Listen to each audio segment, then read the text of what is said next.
Hello everybody and welcome to today's video where I am going to be painting this. It is a wooden pencil holder, which is pretty impressive. I am very excited to be making this over and making it look like a brand new thing. Before I begin, be sure to like and subscribe and let's see what I can come up with. First, I assembled all of my supplies, including a water bucket, tape, a dirty paint palette, and some white gesso. That way I could give the whole thing a nice coat before I started. And of course, we are going to need my paints, so I pulled out these pre-mixed paints today for this craft. That way I have all of these colors readily available at my fingertips. Here is another before look of our wooden pencil holder that we are going to be making over. It's pretty cool. I have a pretty good plan for it and I'm really excited to see how it turns out. Plus it's perfect timing since it's back to school season. First thing, I am starting off by giving the whole thing a coat of acrylic gesso.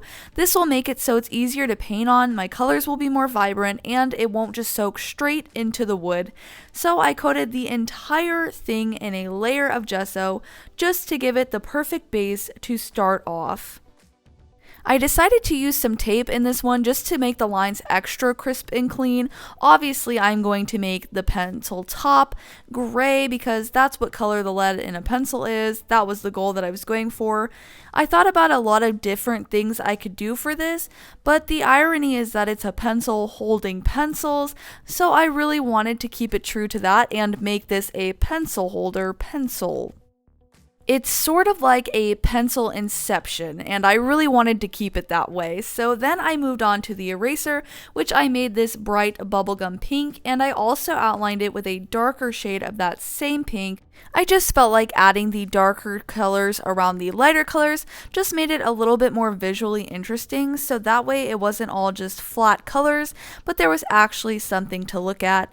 Now it's time to tape off the next part that I'm going to be working on, which is that little silver part of the pencil that like holds the eraser onto the pencil. I don't know if there's a technical name for it, but you know what I'm talking about. I decided to just pour the gray straight onto it, and I didn't even tape the side with the eraser until later. I just went for it and did a straight line myself, but I did add tape in so that I could add this silver and be a little more reckless with it and not have to worry so much. So here I am adding this metallic paint color.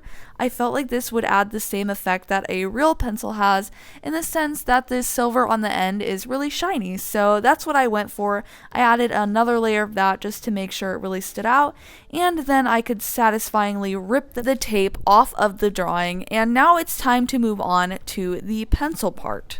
I guess it's all the pencil part, but I mean the yellow pencil part. I tried to make a smiley face, but it was a little creepy looking, so I just, painted him away and it was fine. I smoothed out all of the edges again, and I wanted to make sure I got everything nice and crisp and clean.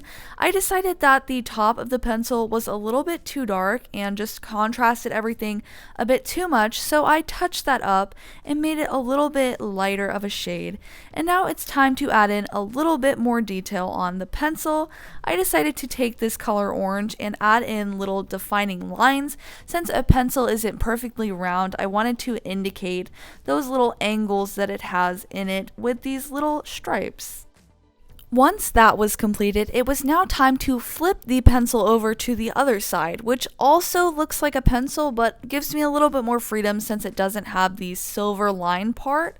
So I decided for this one to use my favorite paint color, which is Ocean Breeze, and I just put that all over it and completely painted in the entire back of this because my plan is to make it look like a crayon.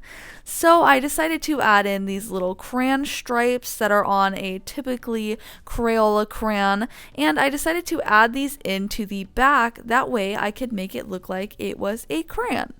This crayon in particular is pretty short, so I couldn't add in any symbol in the middle, but I did still decide to add the outside stripes and to just add some defining lines to show where everything was.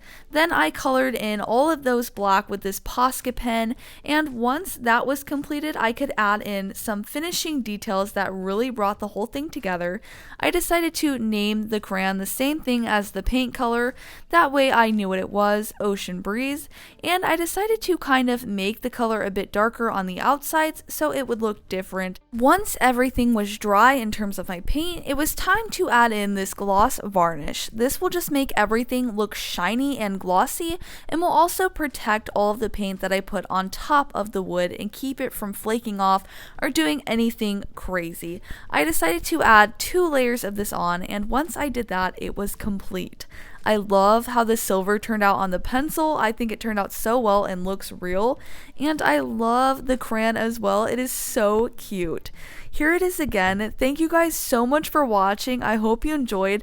This was a lot of fun to create, even though it's a little simple, and it looks great on my desk. Be sure to like and subscribe, and I'll see you in the next one.